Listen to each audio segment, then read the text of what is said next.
Hello guys, welcome to my YouTube channel. My name is Harjeet Kaur. हम कर रहे हैं इंडियन इकोनॉमी के ऑब्जेक्टिव क्वेश्चंस, जिसमें हम बैंकिंग से रिलेटेड क्वेश्चंस डिस्कस कर रहे हैं। तो शुरू करते हैं। नेक्स्ट क्वेश्चन है, pan card is issued by the income tax department can not be used for which of the following purpose. Pan card जो इशू किया जाता है, परमानेंट अकाउंट नंबर, तो इसको किस पर्पस के लिए हम यूज करते हैं? तो इसको आइडेंटिटी प्रूफ के लिए यूज किया जाता है, एड्रेस प्रूफ के लिए यूज किया जाता है, डेट ऑफ बर्थ के प्रूफ के लिए यूज किया जाता है, लेकिन रजिस्टर्ड टैक्स पेयर के प्रूफ के लिए इसको यूज नहीं किया जाता। नेक्स्ट है, Mohammad Yunus who has been awarded Nobel peace prize in 2006 is a citizen of. Mohammad Yunus ये ग्रामीण बैंक के फाउंडर थे। तो ये कौन सी कंट्री के थे? ये थे बांग्लादेश के। नेक्स्ट है, which bank became the first bank to open its branch in China. China में सबसे पहले जो फर्स्ट ब्रांच ओपन करी थी वो करी थी स्टेट बैंक ऑफ इंडिया ने। नेक्स्ट है, which among the following is an asset for the commercial banks. Commercial banks के लिए कौन सा एसेट है? क्रेडिट टू फार्मर्स, ये एसेट में नहीं आता कमर्शियल बैंक के। डिपॉजिट्स ऑफ पब्लिक को जो पैसा दे रखा है वो भी एसेट में नहीं आता। बोरोइंग्स फ्रॉम आरबीआई से जो बोरोइंग्स जो करती है कमर्शियल बैंक्स, वो इनके लिए एक एसेट होता है, right. Demand deposits of industries, ये भी इनके एसेट्स में नहीं आता।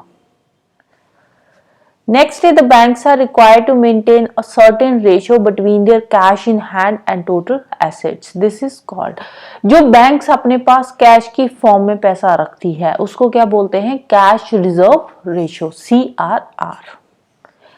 Next, the interest rate at which the Reserve Bank of India lends to commercial banks in short term to maintain liquidity. उसको क्या बोलते हैं? जिस रेट पे Reserve bank of India RBI commercial banks को पैसा देती है तो उसको बोलते हैं रेपो रेट। जिस रेट पे आरबीआई कमर्शियल बैंक्स को पैसा देती है उसको बोलते हैं रेपो रेट। जिस रेट पे आरबीआई कमर्शियल बैंक से पैसा लेती है उसको बोलते हैं reverse repo rate, right.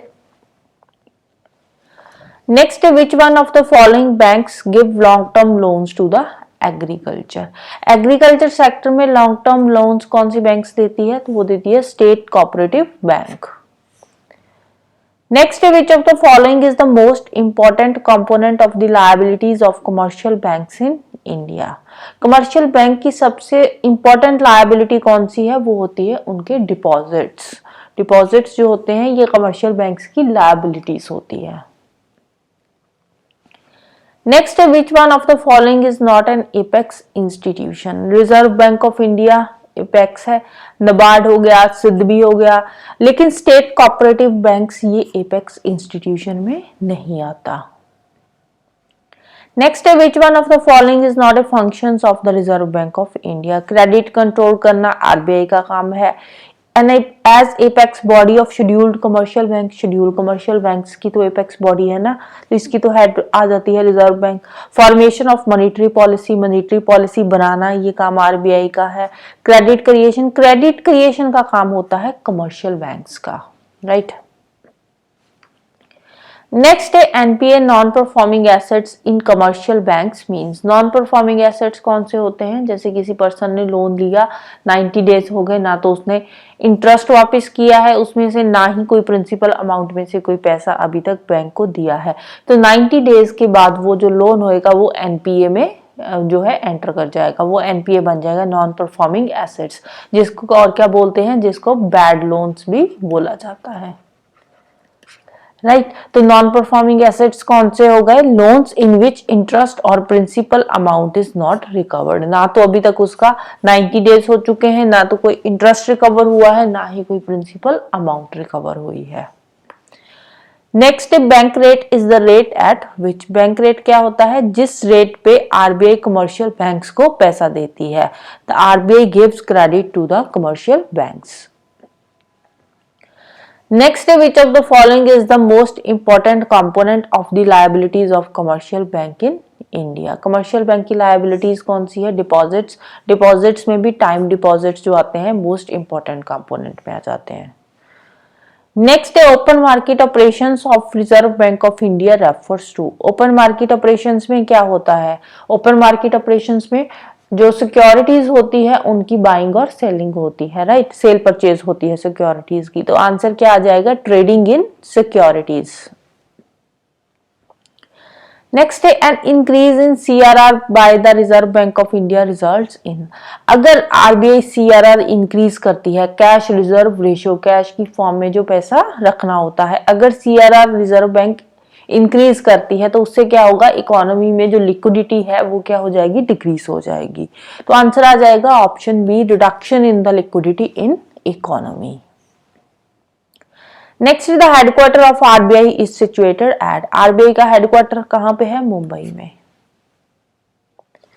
Next है Narasimha committee is related to. Narasimha committee जो है ये बैंकिंग सेक्टर रिफॉर्म से रिलेटेड है, 1991 में बनी थी। डॉक्टर मनमोहन सिंह जी उस टाइम पे हमारे फाइनेंस मिनिस्टर थे। नेक्स्ट है when was the first regional rural bank formed. पहली रीजनल रूरल बैंक 2 अक्टूबर 1975 को बनी थी यूपी में। नेक्स्ट है when was the NABARD form. National bank for agricultural and rural development. NABARD कब इस्टेब्लिश हुई थी, कब बनी थी? 1982 में। नेक्स्ट है a proportion of the total deposits and reserves of the commercial banks with the reserve bank of India is. अब reserve bank of India के पास कमर्शियल बैंक के जो डिपॉजिट्स या रिजर्व्स होते हैं तो उसको क्या बोलते हैं? उसको बोलते हैं कैश रिजर्व रेशियो।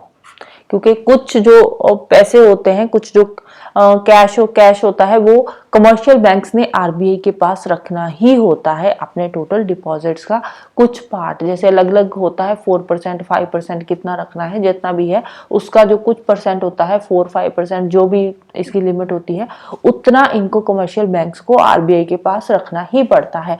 और ये जो सीआरआर होता है ये चेंज होता रहता है, राइट। कभी 4 हो जाता है, कभी 4.5%, कभी 5%, कभी कम भी हो जाता है। तो ये बढ़ता या कम होता ही रहता है, right. So this is all about today. तो जाने से पहले वीडियो को लाइक कर देना, शेयर कर देना और चैनल को सब्सक्राइब कर लेना। Thank you, bye bye and have a nice day.